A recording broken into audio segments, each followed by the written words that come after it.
Hello, everybody. Welcome back to the Attract and Stand Out podcast. I am your host, Darlene Hawley, and I am thrilled to share today's episode with you guys. I have my amazing friend, Cait Donovan, on with me today, and she is a brand new author, and we are going to dive deep into her book today and talk about all the things that come up with burnout and the bounce back ability and what that's all about. So Cait Donovan is one of New York City's leading burnout experts and acupuncturist.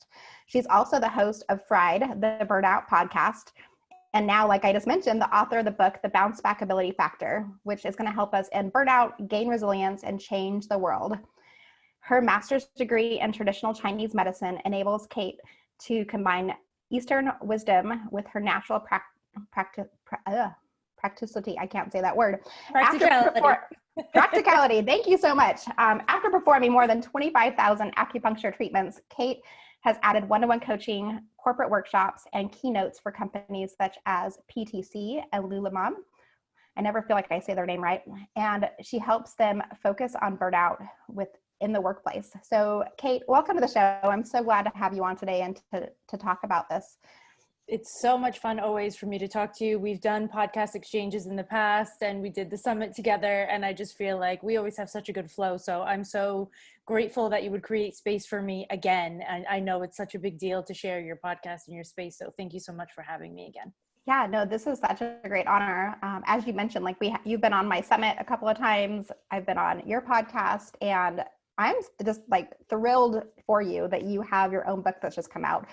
I know so many entrepreneurs talk about writing a book as like part of like their strategy to growing their business and to just share their information to people that maybe can't afford to do their one-to-one coaching or work with them in person. It just gives you like a whole new layer to your business that you're able to support people with your book. So let's dive into that a little bit.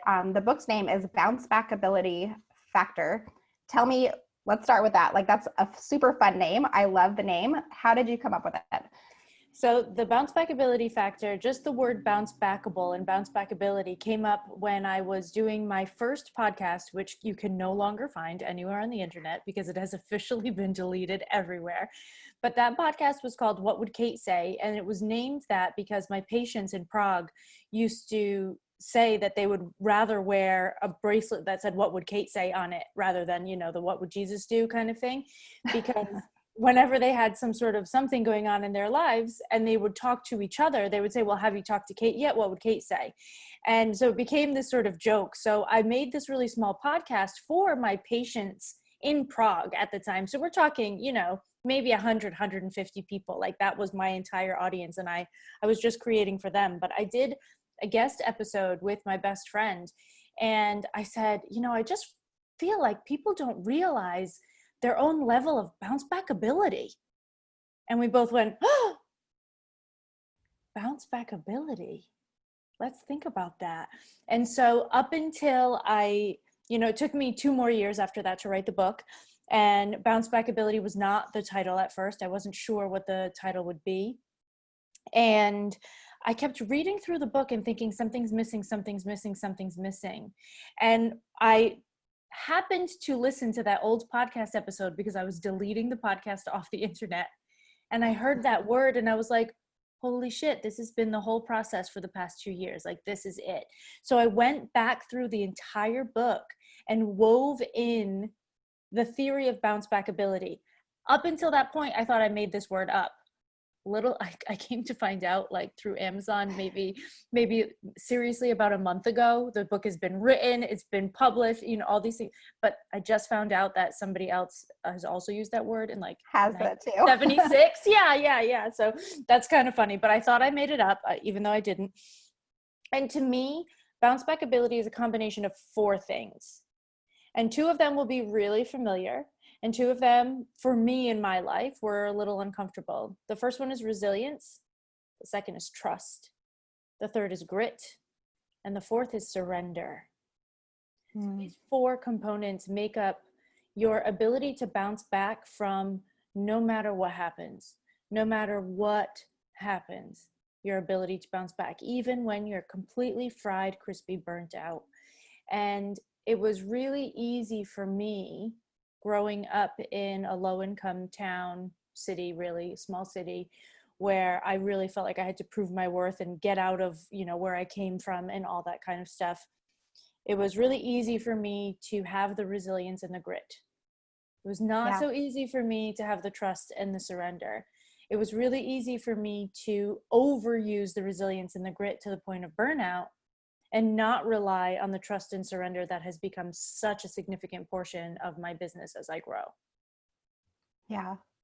Wow. I love that those are like the core components to it, because we need to be resilient. We need to like trust ourselves and be okay with like doing the work, but also knowing when we've gone too far, or when our body's like screaming at us, like, holy cow, slow down, you're burning out, like you're exhausted, you're fried, as I love you use that word. And it's so true. Like you have to be able to like take all of that in and see where it's going to take you.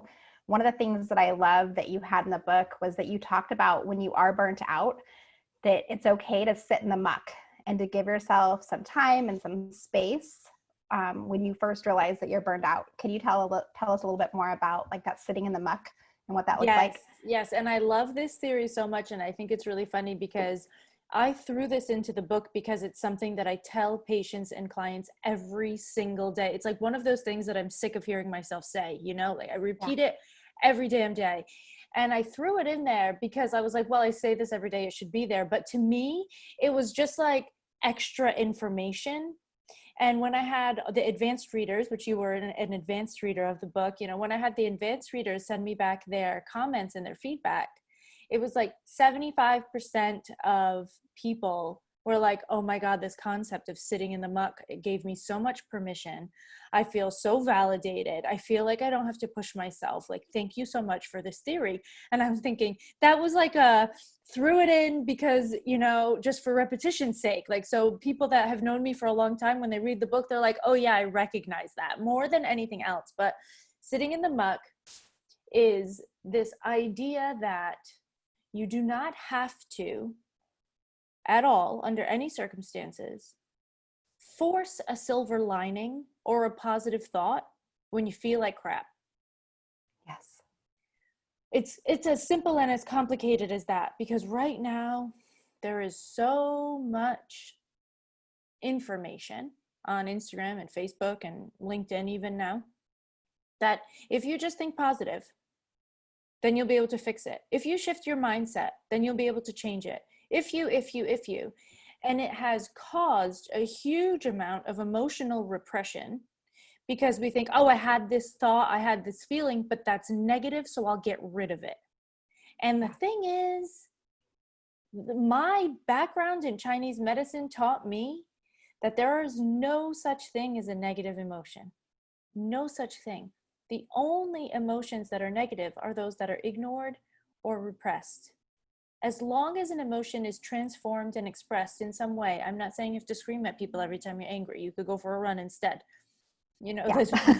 But as long as an emotion is transformed and expressed, it is healthy and in fact necessary. Each of the organs in Chinese medicine requires an emotion to function well. But if that emotion is overused or underused, it's bad. Overfelt or underfelt, it's bad. So it's not the emotion itself that's negative. It's how we use it. That makes sense. Yeah. So I wanted people to be free from this idea that if their grandmother dies, they're supposed to find the silver lining within 3 days. Yeah. Like, you're allowed to be sad. Yeah. You're allowed to, you have to like sit with it and own it and experience it and go through it. Cause I think so often, so many people tell us like you shared in the book, like, get on with it. Like, everything will be okay. What is that? Like, I don't know if you use the phrase, like whatever God's given you, like he'll be able to handle. Like, we're told all these things throughout our whole entire life. And it's true. Like, we can do all those things. And those are all things that are like nice to say, but sometimes they're said to us in moments when it's not the right time. We're not there yet. We're not ready. And I've always been somebody who needs to just sit with a lot of things. Like, I need to sleep on things. I can't just respond and react immediately. Like, I need to take my time and process what's going on. So that part really resonated with me, especially with like comparing it to burnout and being okay to like sit in that moment, sit in the muck and like experience all of those feels without like anybody pressuring me to move forward or to respond immediately. Like it's my body, it's my bounce back ability. Like I'm going to come back for sure. Just but it doesn't have to be tomorrow. Right. Exactly. And I think you said something that's really important. You said that, it's a nice thing to say, but most often, even though the people that are saying it also believe on a conscious level that what they're doing is a kindness, it's not really. If we dig into that behavior of telling everybody else, like, you're strong, you'll get through it, you'll be okay, everything's fine. When we do that to other people, most of the time we do that because we are uncomfortable with their emotional state and we want them to feel better to alleviate our own discomfort. Yes. And it's not about us in that moment, right? So it's not even really a nice thing to do. I don't think, and I'm saying, you guys, anybody who's listening, I'm not saying that people are doing this consciously and with ill intent. I understand they mean it with the best. That the intent is well intended. I know that people are trying to do something nice, but we have to understand that our own inability to sit in the muck kind of forces us to be the kind of nice people that say those nice things that don't allow the people around us to sit in the muck either. So we're all keeping each other's like shoes clean when really we should be in a little muddy. Like we're all trying to like, oh, well, it's dirty over there. Well, you know what? Sometimes life is dirty. I don't know. This says, 20 after performing more than 25,000 acupuncture treatments as part of my bio. It's over 30,000 now. I haven't updated it, but I've talked to not 30,000 people because some people came in 100 times over, once a week over 2 years. Yeah. So some people I just knew longer, but I've had 30,000 conversations about other people's lives, at least. Then add the podcast and coaching clients and life and friendships and family and everything else. So at least 30,000 conversations about other people's lives. I have yet to meet a single person that has had it all great. Yeah. Everybody goes through stuff and we all keep pretending that we don't. Yeah, and it's so true because when you're walking down the street and you say hi to somebody and they ask how you're doing, we always say, oh, we're good, we're fine, everything's great, like, couldn't be happier. But then on the inside, we're like, well, did you really want to hear what's going on? Because we've had those experience, or maybe I just had this experience. Like I've even been at the grocery store and the checker asks how my day is. And I'm like, I kind of started telling them all the things that were going on and I was having a bad day. And I was like, wait a minute, this person doesn't even care about these things. So I had to like stop myself. I'm like, okay, this person's not my psychiatrist. They're not going to fix me right now. Like, it's okay, Darlene. But we want to be able to help people. And people ask those questions a lot of times because they're going to get the surface layer response, right? They know, and it's the polite, nice thing to do, right? Yeah. Like that's what we're taught to say. The rest of the world sort of laughs that Americans do this. This is Americans get joked on for this everywhere else in the world. That we're always like, everything's good, because the rest of the world, they're like, yeah, it's all right.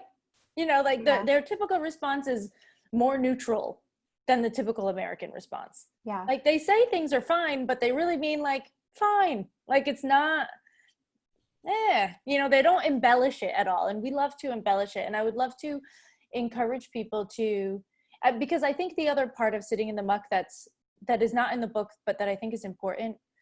Most of the time, people that don't allow themselves to sit in the muck also don't allow themselves to experience joy.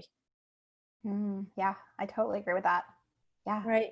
Because we are afraid if we go into the joy too much, it will change. But you know what, you guys, it's going to change.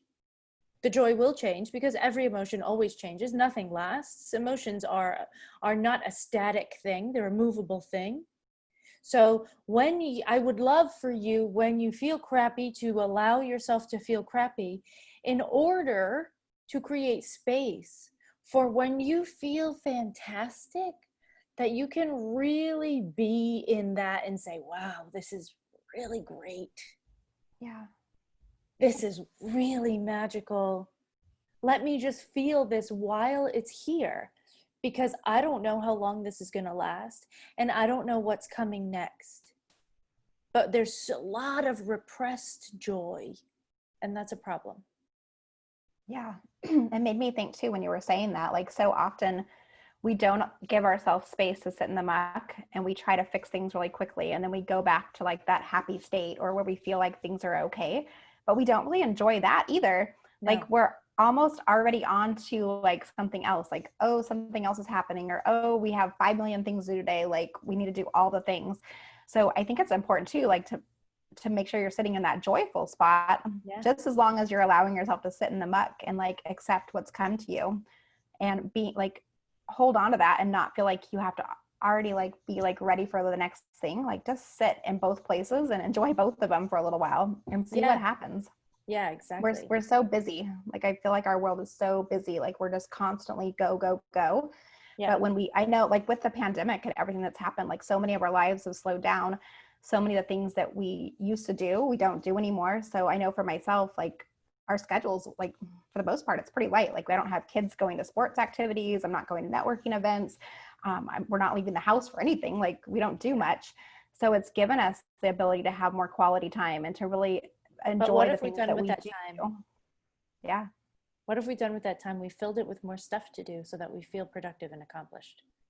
Probably. But I will say for myself, like, I feel like I have like sat back a little bit too and like taken it in. And I'm like, all right, like when everything does open back up, which I'm in California and we're still pretty closed for the most part. Like I'm going to be really cautious of what I say yes to, like that's going to, and asking myself like that question, like you just mentioned, like joy, does this bring me joy? Kind of Marie Kondo your life. Kondo my life. Like doing things that I actually want to do, not just because I feel like I should or I have to, or it's another thing, because those it turns are the out things. We don't need to do all those things, as we just learned over the past few months. It turns out. Yeah. But a lot of those things are what allow burnout to show up in our lives too. It's because we're so trained by society to go, go, go, and everybody gets a reward and a trophy, and like we have to do all the things all the time. Like I think so many people, and I hope, like I feel like some of my clients and people that I've talked to, like everybody's like really reevaluating what the new normal is going to look like, and it doesn't have to look like what it did before. No, we can create it with intention for sure. Yeah. And I think it's important to say that sitting in the muck doesn't always mean that if you get angry, you're supposed to like take 5 minutes and deal with it right then. You can let your body know that you'll take some time to sit in the muck between 9 and 9:15 p.m. before you go to bed or whatever it happens to be. Like you can let your body know, listen, I know we're going to have to handle this right now. I need to finish my workday and get my kids fed. I don't have 5 minutes right now, because we don't always have 5 minutes. That's okay. You just have to be sure to go back to it when you have a moment. Yeah. You know? And you can't always sit in your pajamas and watch Netflix all day either, right? And if you need to do that sometimes, go ahead, but do it on purpose with intention, not by accident. And without guilt.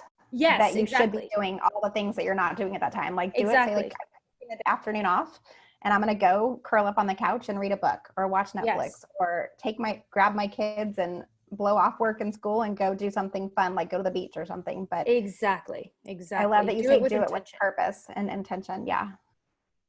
I like that. So you mentioned that one of the reasons that we burn out is that we are listening to other people's rules and not necessarily our own. Can you share a little bit more about how that shows up for us and how we can overcome that? Yeah. So other people's rules is a really good one, because we don't even realize that we do it. When I say other people, usually it's your family of origin, whatever that means to you, biological, non-biological, doesn't really matter, but usually it's your family of origin. And this came up because my husband and I died laughing one day watching Sebastian Maniscalco, who is a comedian, and he has a few Netflix specials, and we were watching his first Netflix special. And he was like, well, my father apparently gave me this whole rule book and I know how to do everything correct in the whole wide world. And it's just the rest of the world that's messing it up all the time. And it's much funnier than that. And he's hysterical. So you can go watch him. He's really good. But it started to think about that, how my family had a lot of rules about being considerate about other people, so much so that I forgot to consider myself. And so when we follow these rules, like, you know, my parents taught me to always hold the door open for the person behind me. And my father, for instance, would he always woke up really early and didn't want to wake up the rest of the house. I grew up in a small apartment, you know, 1 bathroom, 3 women and my husband. And, you know, we all had to figure out in the morning how to function. But my father wakes up naturally very early, and he would shower, get up, shower, dress, leave the house immediately, go out to breakfast with friends somewhere else so that he could sit down and enjoy his breakfast without making noise. And so when I went to college, and I had roommates that would make noise when I was either still in bed or had just gone to bed at night, I was like horrified, because I didn't understand how you could be someone that would be so inconsiderate of someone else sleeping. And it wasn't really until I met my husband, and I said to him one day, I was like, why are you banging around in here like I'm sleeping? And he was like, oh, I didn't realize it would wake you. Because his family, he grew up in a smaller apartment than I did, also with 4 people in 1 bathroom. And that was never a concern, because that's just not the way that they functioned. They weren't, I'm not saying that they were like banging pots and pans around and throwing parades in the hallways just to bother people. But it was, we live in this house, I'm up, I need breakfast. Like, sorry, you know, I can't adjust my whole day because 1 person out of 4 is sleeping. And it took me being married and being like, because my husband is very considerate. So the fact that he wasn't considerate about that, I had to stop and like compute a little bit.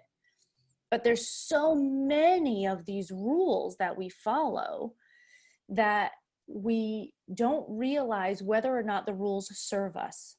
Yeah. And we grow up, we're impacted by the generations, right? Like before us. So what our parents learned and what our parents taught them. And we have to like break those cycles sometimes. But yeah, we expect things certain ways. And when somebody else does something a totally different way, you're like, well, why would you do it that way? Like, this is how we've always done it. And people are like, yeah, but what? No, but who cares? Like, my mother folds towels a very specific way. And she folds towels a specific way because A, that's how they fit in her closet. And B, she owned a laundromat. My parents used to own a laundromat. And in order to fit clothes into those like clear plastic bags in 2 stacks so that they wouldn't fall over when she was doing other people's laundry, when she was doing wash, dry, fold, the towels had to be folded in a certain way in order to create the base that the rest of the clothes would sit on. I can see it in my head, you know, and I'm stacking it up in my head as we speak. And I like to roll towels. And I didn't know that I liked to roll towels until I was like 34. Because I never rolled a towel, because I folded in 4 and then folded in 3 because that's not how you fold a towel. But I was in Warsaw and I was folding towels the way my mother taught me, and they didn't fit in my cabinet. And I was mad at the cabinet. Instead of just changing how you do something and do it the way that feels good to you. Right. So how do we then, as normal people who like fold towels certain ways and we do all of these different things our way, how do we adapt then to the world when things are done differently so that we don't allow that to burn us out and make us crazy? Well, the first thing is to realize, just to have this knowledge that everyone got a different rule book and that nobody's going to do it the same way that you do it. And that's just okay. Like, just let go of the fact that your way is the right way, because apparently there's 7 billion correct ways to do things. Yeah, exactly. And so the first thing is just having this realization that everybody got a different rule book and everybody does things a different way, and that's totally acceptable. That's number 1. Number 2 is starting to keep track of, like, especially for me, this is first evident for me always in household chores. Pay attention to which household chores irritate you the most, why they irritate you, and ask yourself if they have to be done that way. Just start getting curious about, like, does this need to be done this way? Yeah. And just start asking the question. And as soon as you turn on that awareness, you'll start to pick stuff apart on your own. It'll happen quite naturally. And once you kind of do quite a few things in the house, you'll notice that there's a few things that you do when you're driving, and there's a few things you do when you're at the grocery store, and there's a few things, you know, I used to get really mad at people in grocery stores that my mother worked at a grocery store, so we were taught to put our grocery cart all the way to one side in case somebody else wanted to walk down the aisle while we were grabbing something, which makes our grocery shopping 10 minutes longer than anybody else's, because we always have to pull up, park, get the thing. But, there's never grab from the shelf and go. It's always a very organized system. And so when I would be going through the grocery store and somebody's in the middle of the aisle, I'm like, why is this person such a jerk? Like, why wouldn't you just pull over?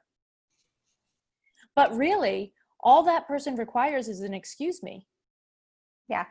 I'm sitting there like expecting them to be looking for me and getting out of my way before I'm even there. Right. And when I could easily just say, oh, excuse me, I've never had somebody get mad at me in a grocery store for saying, excuse me.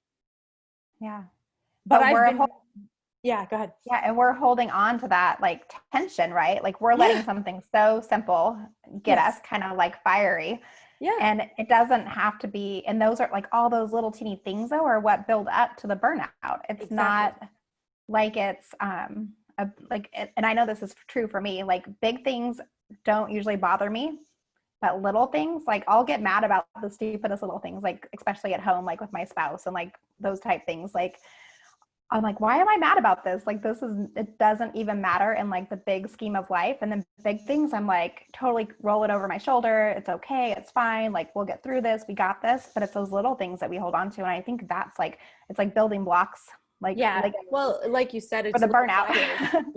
It's all these little fires that turn into a bonfire one day. And you're like, oh no, that just turned into a bonfire. Like, that is not what was supposed to happen. Yeah, exactly. Little teeny issue. And I think I've noticed too, like women burn out so much faster. And you mentioned in the book that women wear it as a badge of honor when they're like super busy and when we're burnt out almost, like we're like, oh yeah, and like things are great. We're really busy and we're doing all these things. What is the difference, do you think, between men and women when it comes to burnout? Just curious. So, have you read Dr. Valerie Rehn's Patriarchy Stress Disorder? I have not. Okay, it's another great book. And in her book, she talks about the fact that we are in this system where it is basically required, and maybe you are the outlier. I know my husband does a ton of things at home. I know that this is shifting. However, the majority is still that the woman does the majority of housework. Children, chores, housework is being done by women most of the time. Yeah. And this idea that we have, all these extra lists that we're taking care of and all these extra things that we're monitoring the refrigerators, we're monitoring the pantries, we're monitoring the laundry, we're monitoring it gets overwhelming. So we burn out because there's a lot more small things on our list. But men burn out as well, and the patriarchal system doesn't really work for them either. We like to say, oh, well, the white male privilege, and look at all these things that they can do and they can get. But the thing that comes along with that is there's a massive expectation on men to be breadwinners. Even still, I know there are women that make more and there are men that stay home, and I know that there are outliers. However, the system tells men subconsciously propaganda their whole entire lives through every TV show and every movie and everything, that their job is to keep their families financially stable and to keep everyone in their homes safe. Yeah. No, I completely, that's such a massive responsibility. So men are burning out because they don't feel like they can follow their passions because they have to keep this high paying job because they have to be the ones to provide financial support for their families. And women are burning out because they have to look at the laundry and the groceries and the. So it's different things. So I write to female entrepreneurs in this book because I wrote this book as a female entrepreneur and because I've never been anything but a female entrepreneur. But that does not mean that men don't burn out, and it doesn't mean that men don't need support as well. It's just a different angle. Yeah. And I completely agree with what you said too. Like when men burn out, it's these big, huge responsibilities. It's like boulders on their shoulders where a lot of times with women, it's like a bunch of pebbles, right? Like they just build up and stack up. A lot of rocks. You can't handle it anymore. It's such an interesting way to look at it too, because we all can burn out with different things. We just have so many different like social expectations of what things should be. And I talk about like in my community all the time, like the things that we feel like we should be doing, like those things we don't have to do. Like we can break that normal cycle. We can change things so that our children see the generational patterns different. Shifting, and they are shifting right now. Like I really would like to recognize the fact that they are shifting right now, but there are still a multitude of what I like to call unspoken agreements. Yeah. Like when you met your partner and you moved in together and you unloaded the dishwasher 3 times in a row, so your partner stopped looking at the dishwasher. And because that's what our brains do. Yeah, exactly. But our brains do that on purpose. Like your brain is supposed to eliminate anything that's not necessary. That's its job. So if you did the laundry every day for 7 years and then you're pissed that they don't notice that the laundry needs to be done, it's not their fault. Their brain literally could not see it. Their brain eliminated that completely from view. Yeah. Because that's what your brain does in order to stay efficient. Yeah. And they're probably focused on something else. Yeah.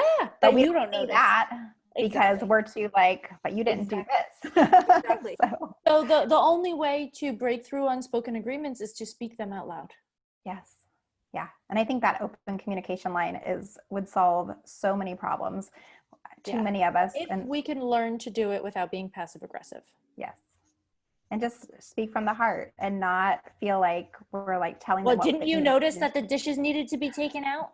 Yeah. Well, like not that. The tone is horrible, right? When you get when we get in that nasty place where we're just like, well, where the heck have you been? Because you sure as heck aren't here with me. Right. Exactly. Instead of being like, listen, I had a client and her boyfriend sit down and start an unspoken agreements list. And she started, they both wrote separate lists and then came together, and both of their lists were equally as long. And the other person was sort of assuming that their partner wasn't going to have anything on their list. Like, cause I take care of all the things in the house. And then all of a sudden it turned out that this and this and this and this and this and this was getting done. I think you expect me to this and this and this and this and this and this and this. And they sat side by side and they were like, oh. And I said, well, now is your choice. Do you want to trade any of those items? And they were both like, no, I'll do my list. Like, I'm cool. We forget how many things there really are though, right? Like to run and we're supposed to. Right? Our brain does that on purpose to stay efficient. That's normal. Yeah. I didn't notice for years that my husband is the one that always checks my dog's bowl at the end of the night. My dog always has water when we go to bed because my husband checks her water. Yeah. I have never checked it at night. Never. I don't even think about it because my brain has eliminated that because my husband does it. Yeah. It's like you don't know what you don't know. Exactly. And if we're not paying attention to like every single minute little teeny detail, we forget about like the other half of the stuff that gets done around the house that like it's like the fairy godmother didn't just come in and like wave her magic wand and you're like, oh, everything's perfect. Yeah, exactly. So yeah. No, I love that. So I work with my clients on sharing their story and knowing like what stories they want to share to like share with their brand or to share with their community as part of like their blog posts and all those different things. And one of the things that stood out to me in the book was you shared a story about being dumped by your mentor. Yeah. And how it took you 2 years before you could even share that story because of all the feelings and the emotions that come up with that. And one of my favorite quotes is by Brene Brown, which is share from the scar, not the wound. Yeah. And it totally reminded me of just what I teach with my clients and stuff. But it made me super curious, like for you, how was it that you got to a place where you could share that story without getting like all the feels and the emotions that came up for you during that time? For me, it was allowing myself to sit in the muck. That's it. That's really the whole thing. I allowed myself to feel it.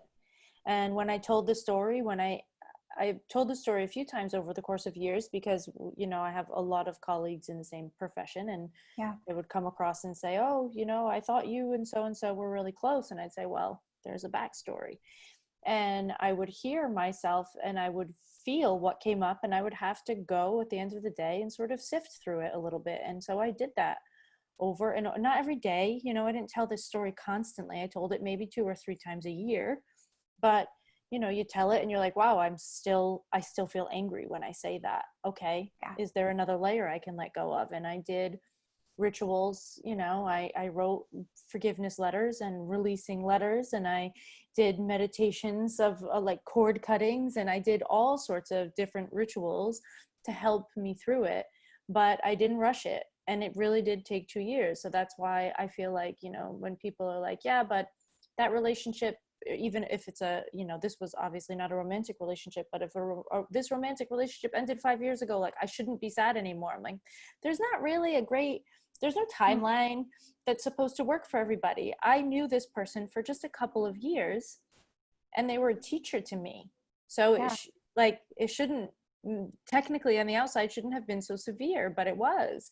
But it was to you. Yeah. Right. And it wasn't until I was telling the story one day and I could hear the emotion that was usually there, but it felt like I was faking it. It felt like I was putting on a show to tell this story with the emotion for someone else so that they could understand what I had felt at the time.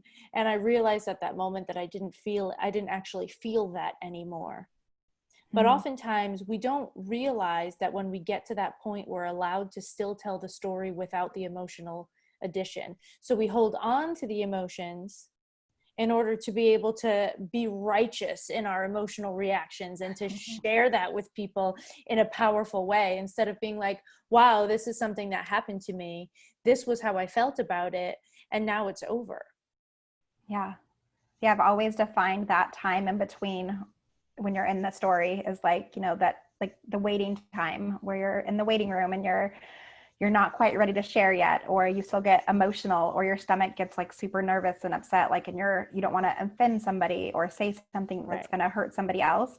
But it's like that transition from point A to point B when you're telling your story. But I love that now I can add to like my toolbox that we're just sitting in the muck. Like it's okay to sit in this muck. And I think it's so important because I know a lot of my clients, when they're looking at sharing their story to build their personal brand, they're afraid to share a lot of the stories they have. Like they'll make this huge brain dump list of all the things that have ever happened in their life. And they're like, well, I can't tell that. I can't tell that. I'm definitely not telling this one. And that's fine, because a lot of times, like there's so many stories that we all have, like from our childhood, our teen years, our adult years, that are just not stories we're ever going to use for our brand and for building our business, because they're not relevant.